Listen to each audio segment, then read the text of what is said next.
igreja, na casa de Deus, amém? Quantos estão felizes por estar na presença de Deus? Não existe outro lugar melhor do que a presença de Deus. Aqui a gente sente paz, sente seguridade, né? Como diz o hispano. Eu louvo a Deus por isso. Abra comigo a sua Bíblia, no Evangelho segundo escreveu o evangelista, aquele evangelista amado, que reclinou sua cabeça no peito de Jesus. Quarto Evangelho. Evangelho segundo escreveu o evangelista São João, capítulo de número 1, verso. Se você quiser anotar, hoje é uma noite para anotar. Segundo escreveu o evangelista João, no capítulo 1, verso 1 em diante, diz assim: no princípio era o verbo, e o verbo estava com Deus, e o verbo era Deus. Ele estava no princípio com Deus, e todas as coisas foram feitas por ele, e sem ele nada do que foi feito se fez. Nele estava a vida, e a vida era a luz dos homens, e a luz resplandece nas trevas, e as trevas não a compreenderam. Houve um homem enviado de Deus, cujo nome era João. Esse veio para testemunho, para que testificasse da luz, para que todos crescem por ele. Não era ele a luz, mas veio para que testificasse da luz. Ali estava a luz verdadeira, que alumia a todo homem que vem ao mundo. Estava no mundo, e o mundo foi feito por ele, e o mundo não o conheceu. Veio para o que era seu, e os seus não o receberam. Mas a todos quantos receberam, deu-lhes o poder de serem feitos filhos de Deus, aos que creem no seu nome, os quais não nasceram do sangue, nem da vontade da carne, nem da vontade do varão, mas de Deus. Verso 14. E o verbo se fez carne e habitou entre nós, e vimos a sua glória, como a glória do unigênito do Pai, cheio de graça e de verdade. Vamos ler todos juntos o último versículo, verso 14. Vamos lá, 1, 2, 3. E o verbo se fez carne,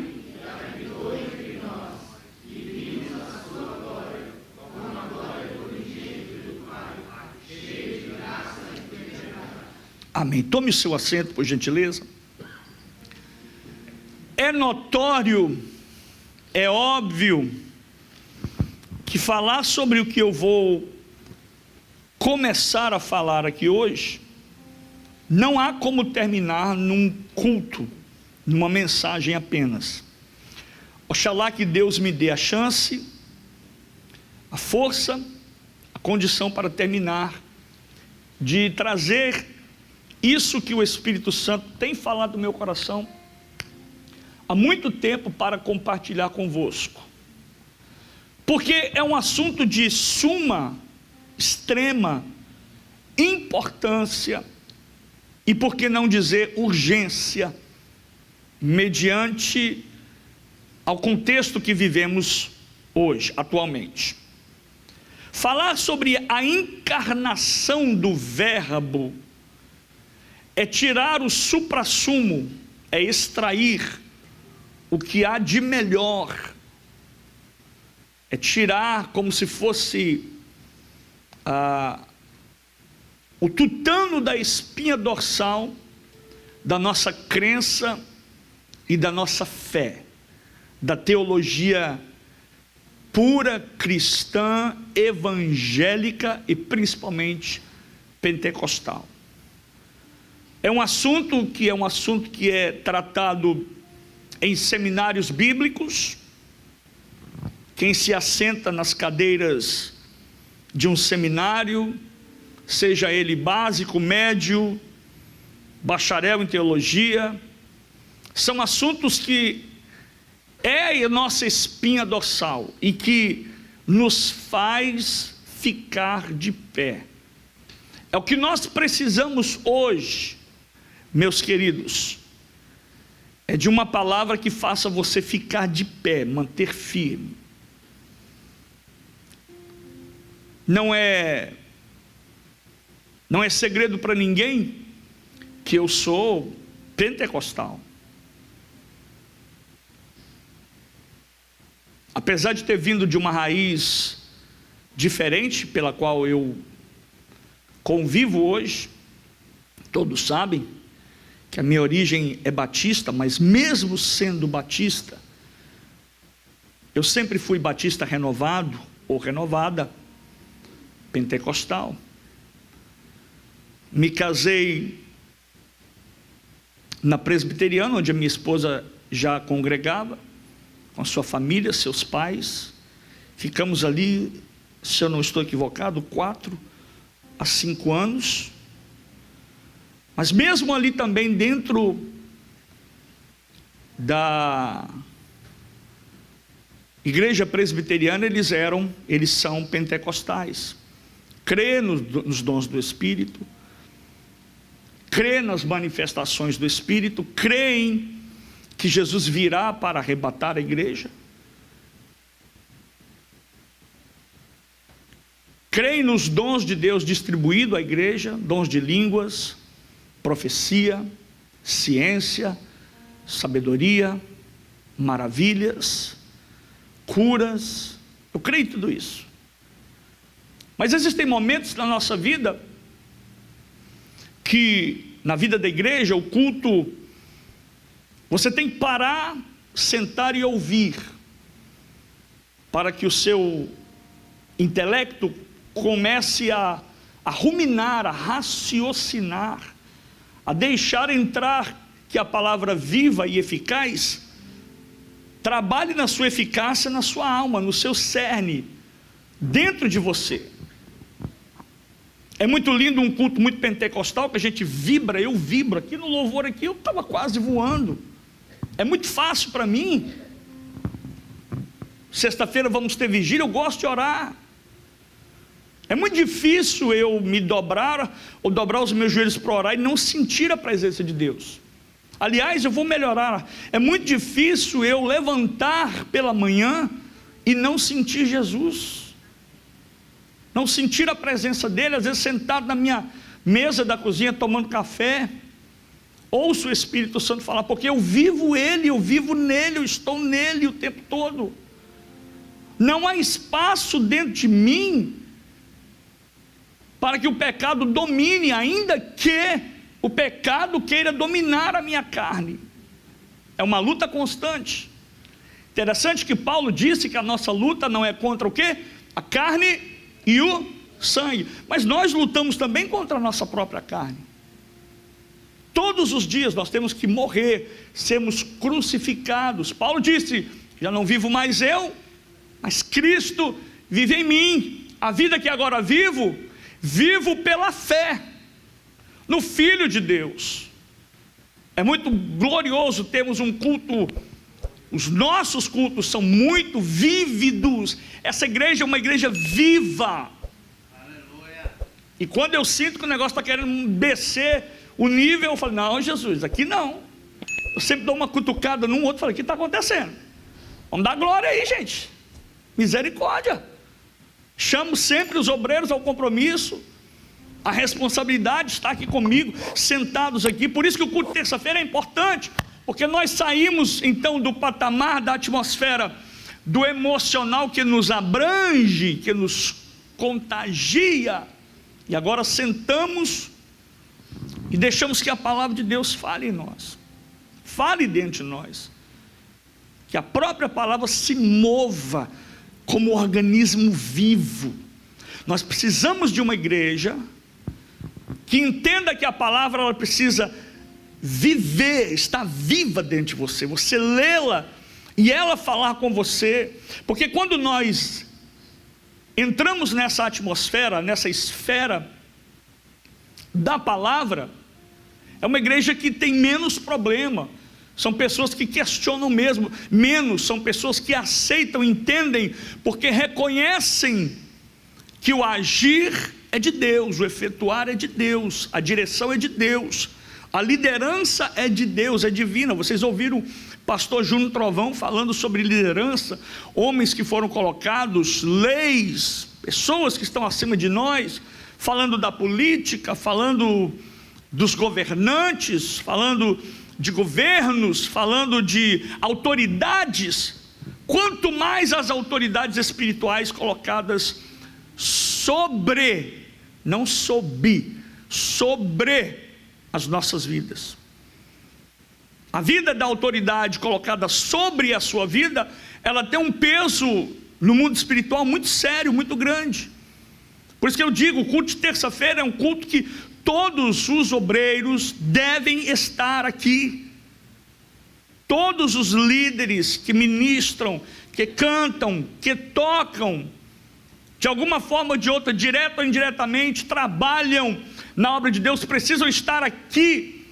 Por quê? Porque vocês serão os primeiros alvos do inimigo. Às vezes o inimigo arma uma armadilha contra mim, e ele sabe que para chegar a mim é mais difícil, então ele vai querer pegar quem está do meu lado. Então, se você não estiver do meu lado, você vai ser uma presa fácil para o inimigo. Se eu falo para os obreiros, sentem na frente, não se está na trincheira. Imagine um corpo de soldados numa trincheira de batalha, numa frente de batalha. Não está ali apenas o líder daquele pelotão ou daquele batalhão, mas ele está ladeado, cercado de soldados, de amigos, de companheiros. Às vezes eu olho para o banco, cadê? Só tem um soldado. Outro soldado não chegou ainda, não se prontificou. É importante chegarmos juntos, presentes e sempre. Entenda que a Bíblia diz que nós temos que ser constante. Diga comigo.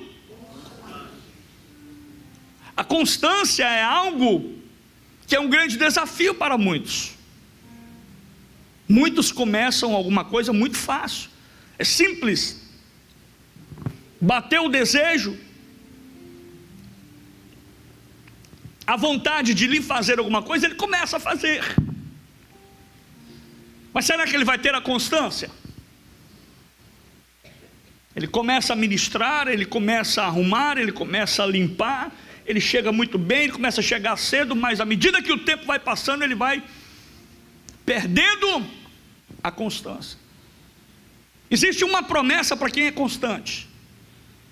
Primeira carta de Paulo aos Coríntios, capítulo 15, verso 58. Sede firmes e constantes, sempre abundantes no Senhor. Entenda, firme e constante, sempre abundante. 3 coisas. Ou seja, sempre firme, está ali. Constante, sempre está. E abundante. Abundante é não fazer pela metade, não fazer meia boca, fazer direito. Vamos fazer direito, vamos fazer com graça, vamos fazer com excelência. Se vamos cantar, vamos cantar bem. Se vamos tocar, vamos tocar bem. Vamos ensaiar, vamos tirar essa música aqui.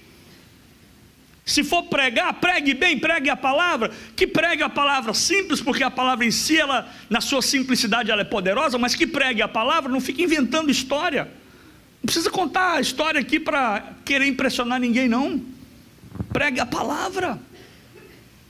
Firme, constante e abundante. E a encarnação do verbo, esse tema, encarnação do verbo, ele é a base da nossa teologia. Diga base. Diga alicerce. Ninguém constrói uma casa sem um alicerce. Alguém já viu alguma casa aí sem alicerce? Alguém me perguntou outro dia, as casas aqui na América, o pessoal que chega do Brasil, né? As casas aqui na América não tem aquelas sapatas que tem no Brasil. Eu falei, é porque você não conhece o foundation da casa. É ou não é, gente? É ou não é, Antônio? O pessoal que trabalha com construção, Alexandre, tem ou não tem? Toda casa tem que ter o foundation. O foundation da casa, para quem vai me assistir, é a fundação da casa. E se nós estamos aqui hoje pregando o Evangelho, se a placa, a denominação hoje chamada EMCC, Evangelical Missionary Calvary Church, ela tem uma base, ela tem uma estrutura, ela segue uma regra de fé e de prática. Ela segue um fundamento, ela tem um fundamento. E o fundamento está fundado em Cristo. Então falar de Cristo é falar sobre a encarnação do Verbo. E aqui eu quero abrir um parênteses grande. Eu sei que não haverá confusão, mas só a título de informação, nós estamos falando de encarnação, não reencarnar. Há uma diferença muito grande, que lá fora, não vou entrar nesse mérito, porque não é esse o intuito. Lá fora existem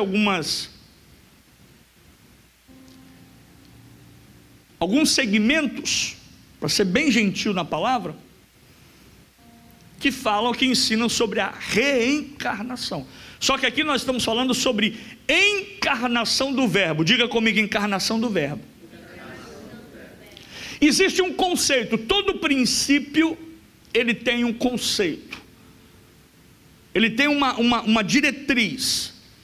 E o conceito de encarnação do Verbo, se você quiser anotar, a encarnação do Verbo, ela é o evento que se fez, ou que fez, em que o Filho de Deus, o Verbo eterno, tornou-se carne, assumindo a forma humana, a natureza humana. Nós temos agora o que é divino, numa outra esfera, num outro patamar, que não queira você tentar compreender a Deus, porque você não vai compreender.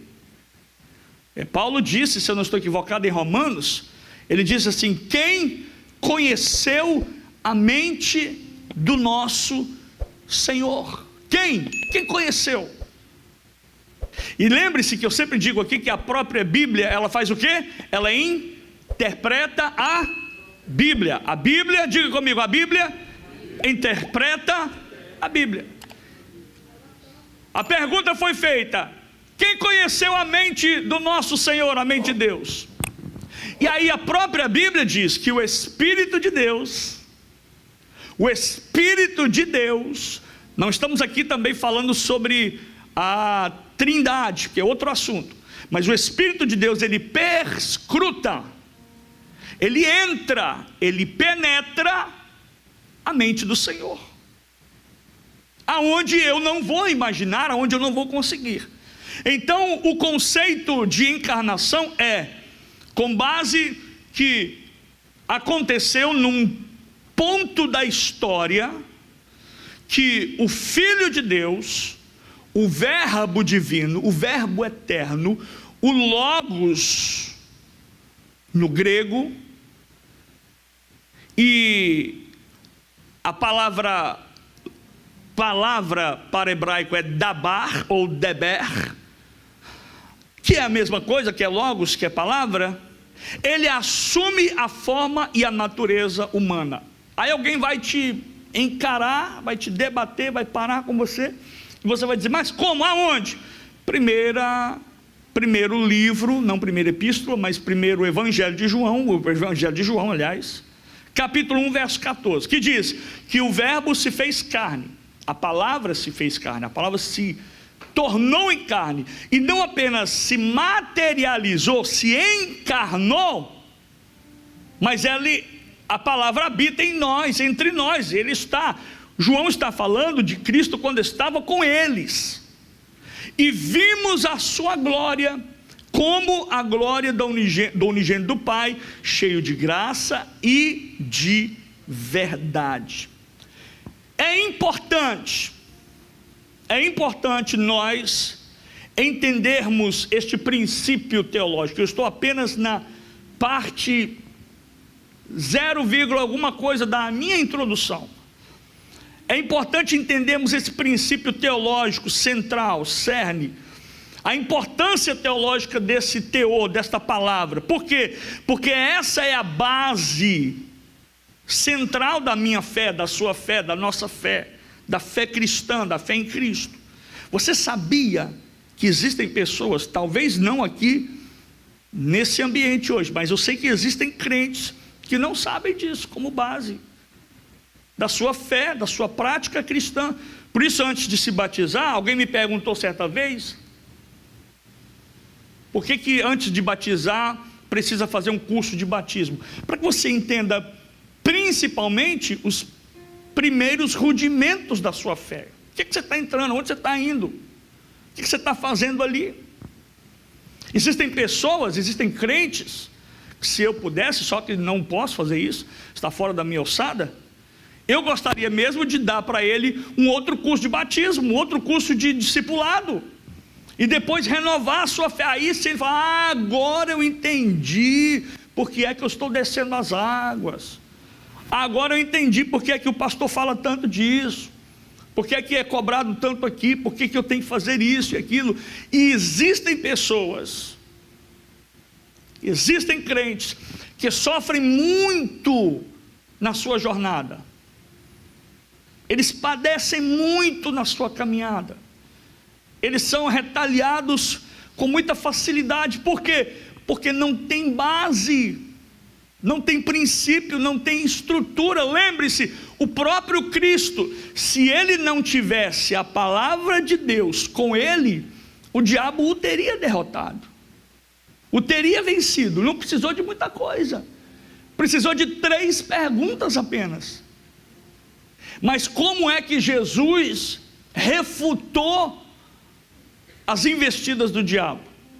Através da palavra. Ele sendo a palavra se manifestou na boca dele, e ele disse para Satanás: Satanás, está escrito, está escrito. Gente, se nós andarmos embasados nesta palavra, não tem como errar, não tem como sermos retaliados. Sua família está protegida, amém? Sua casa está protegida. Quando acontecer um incidente lá, porque o diabo vai tentar mesmo. Alguém disse que ele é sujo, não é por falta de água, que tem muita água, né? Ele é sagaz, ele é enganador. Eu disse aqui outro dia que a cauda do dragão, simbolizando metaforicamente, apontando para Satanás, para o diabo, é como a cauda de um escorpião, ou seja, ela é ferrenha, ela é dolorosa e ela é mortal. Mas se você estiver vacinado com o antídoto da fé pela palavra de Deus, ele pode tentar contra você, mas não vai surtir efeito. Você está guardado, você está amparado pela palavra, e contra a palavra de Deus não há encantamento sobre a sua vida. Eu estou na palavra, vivi a tua palavra, guardei a tua palavra. O salmista diz: eu guardei a tua palavra no meu coração, para não pecar, para não vacilar, para não tropeçar, para me proteger, para me guardar. É a palavra. O salmista disse no Salmo 119, verso 115, que lâmpada para os meus pés é o quê? Lâmpada para os meus pés é a tua palavra, e luz para o meu caminho. Aonde eu colocar o meu pé, eu não vou colocar no escuro, porque eu tenho a lâmpada para a palavra, da palavra. No meu caminho eu não vou ficar tateando como um cego por aí. Tem gente que é crente há 10, 15, 20, 30, 40 anos, mas anda tateando assim, ó. Ele não sabe onde vai, ele não sabe o que ele faz, que decisão, o que está acontecendo, por que isso e aquilo? Porque a luz da palavra de Deus não está na sua vida. Precisamos entender isso. Existe essa importância fundamental, porque é a nossa base de fé, é a base central para a fé cristã. A encarnação da palavra, do verbo, demonstra o amor de Deus pela humanidade, mostra o amor de Deus pela minha vida, mostra o amor de Deus por mim, que às vezes, olha como o diabo é sujo. Eu sei que eu sou salvo, eu sei que eu sou filho de Deus, eu sei que Jesus morreu, foi crucificado, foi sepultado, foi morto, morreu, desceu às mais profundas profundezas do abismo, mas a Bíblia diz que ao terceiro dia ele ressuscitou. E porque ele vive, como diz a letra daquela canção, eu posso crer no amanhã. A vida para mim é eterna agora. Para mim o viver é Cristo, como disse o apóstolo São Paulo, e o morrer é o quê? É lucro. Eu sei disso, você não sabe disso? Eu sei. Mas o diabo sopra na sua vida, você é um coitado, ninguém gosta de você. Você é pequenininho demais, olha lá, não te cumprimentaram na igreja. Você vê que o pastor não olha para você mais daquele jeito, aquela irmã não te abraça. Você viu isso, aquilo, olha o que está acontecendo, olha a perseguição, olha a luta. Você é desprezado, você não sabe fazer direito, você não canta direito, você não sabe pregar, você não sei, e começa a te retaliar. Se fosse lá em Minas, diria, começa a querer comer pelas beiradas, querendo fazer uma retaliação contra você, e aí você acaba caindo no engodo do diabo e aceitando a mentira dele. Tudo que o diabo diz é mentira, e tudo que a palavra de Deus diz é a verdade. E a Bíblia diz: e conhecereis a verdade, João 8,32, e a verdade vos libertará. Precisamos conhecer a verdade para ser libertos. Então essa importância de entender sobre a encarnação do Verbo encarnado é a nossa base central de fé, onde demonstra o amor de Deus pela humanidade e inaugura, e aqui eu quero começar a entrar com você, inaugura a redenção em Cristo Jesus. Na nossa visão cristã, evangélica e pentecostal, ela traz um destaque na redenção de Cristo, porque ela aponta o poder, escuta-me, o poder transformador do Espírito Santo em se revelar através da encarnação como plano divino para a minha vida. Ou seja, Jesus estava dizendo, a Trindade estava confabulando e dizendo assim: Jesus vai encarnar, ele vai descer ao mundo, ele vai descer à terra, ele vai se materializar, ele vai se tornar como um mortal, mas ele não vai ser mortal, ele vai experimentar a morte, mas o poder que está circunscrito, ou seja, dentro dele, é tão maior que a morte não vai poder segurar ele lá. A palavra não vai poder segurar ele lá. Por quê? Porque eu já disse aqui uma vez, o que é que fez a morte não segurar Jesus no seu braço? O que é que fez a morte não ter força para deter Jesus? A palavra. Por que a palavra, pastor? Porque para morrer precisa pecar. Olha o que a Bíblia diz: o salário, gente, eu senti Jesus aqui. O salário do pecado é a morte, mas me aponta em algum lugar aonde Jesus pecou. Então quando ele chega no inferno, quando ele chega nas profundezas, quando ele chega no Sheol, ele bate lá e aí começam a olhar no livro: peraí, quem está aqui é porque pecou, quem está aqui é porque é condenado. Mas eu já procurei, olha, eu estou confabulando isso aqui, estou conjecturando isso aqui, eu estou analisando isso aqui com você, já procurei aqui nesse livro, não achei de ponta a ponta aonde está o seu erro, aonde está o seu pecado. Aí se reuniram e disseram assim: não podemos segurar esse homem aqui, sobre ele não tem condenação, sobre ele não tem culpa, sobre ele não tem nada registrado, ele não tropeçou, ele não caiu, ele não vacilou, ele não pecou, sobre ele não tem a condenação do pecado, que é a morte. Então tu estás absolvido, tu és livre, porque sobre ti há uma liberdade natural, tu és santo. Tu és santo, gente. Então destaca-se o poder transformador do Espírito Santo em revelar a encarnação como parte do plano divino. Ouça-me bem que eu vou encerrar por aqui. Eu estou na 1, 2, 3 pontos da minha introdução.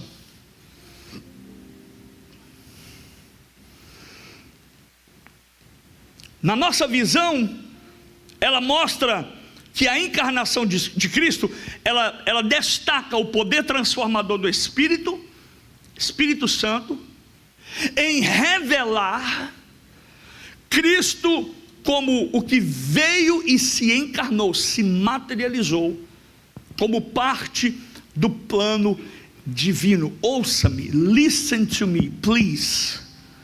Listen to me. É muito importante a função da igreja em pregar o evangelho. É muito sério a função sua e minha, o compromisso meu e seu com Cristo. Toda semana, todo culto, em trazer alguém para ouvir a palavra de Deus, em convidar alguém.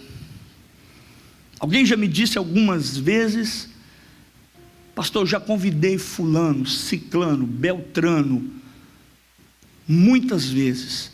A nossa função não é convidar uma, duas, três, 4 ou 5, mas a minha função é convidar sempre. Porque a obra da redenção, a obra da salvação, quem faz não sou eu, é o Espírito Santo. Como ouvirão se não há quem pregue? Como pregarão se não forem enviados? Função da igreja. Veja que uma coisa vai desembarcando na outra. E aí as pessoas pensam que igreja é só o pastor ser taxativo toda semana, relembrando, porque é triste. Você tem que relembrar um crente o compromisso dele. Ah, pastor, não precisa me lembrar. Talvez você não, mas eu já tive pessoas que me abordaram e falaram: pastor, eu não vim porque o senhor não mandou aquele convite, eu esqueci. Se não está na sua agenda, meu irmão, meus pêsames. Se o culto de ensino, o culto de domingo, as reuniões, a vigília, cultos especiais e importantes, a sua agenda com Cristo não está em dia, meus pêsames. Porque aí como é que você vai pregar a palavra? Como é que você vai viver ou pregar aquilo que você não vive? E lembre-se, quando eu convido alguém, a obra é do Espírito. É somente através do Espírito. Por isso que na nossa visão cristã, evangélica e principalmente pentecostal, ela aponta, ela destaca o poder transformador do Espírito em revelar. Ele vai revelar. O que é revelar? Alguma coisa que já existe e vai ser descoberta. Sim ou não?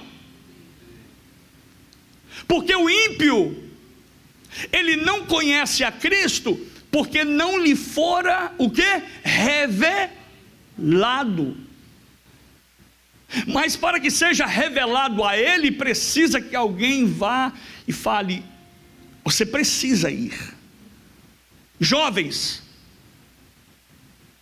eu vou dizer isso, nós estamos perdendo muito tempo em ganhar mais jovens para Jesus nessa igreja.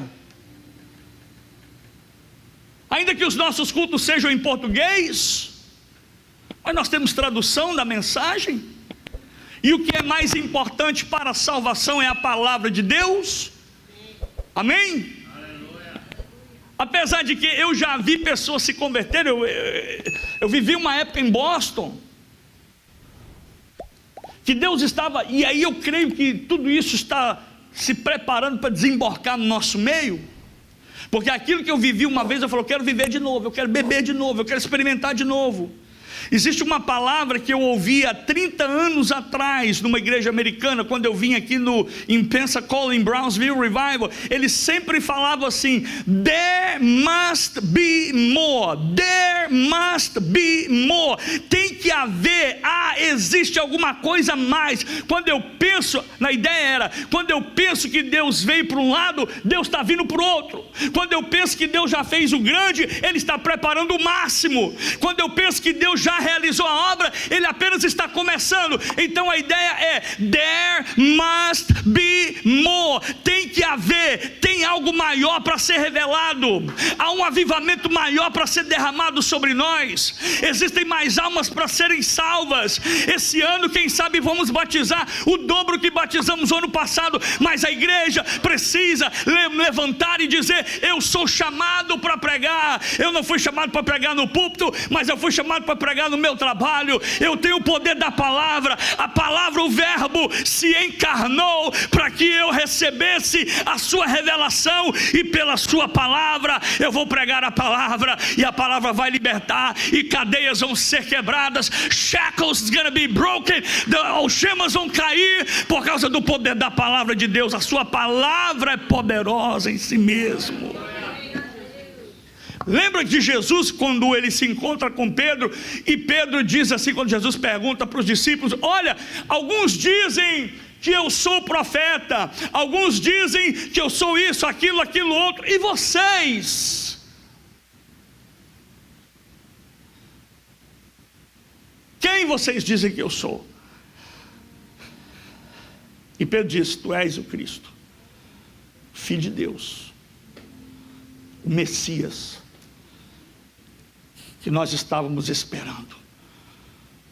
Tu és a palavra, tu és o verbo encarnado, tu és a vontade de Deus na terra, tu és a salvação do mundo, tu és a luz do mundo, tu és a porta, tu és o pão vivo que desceu do céu, tu és o caminho, tu és a verdade, tu és a vida.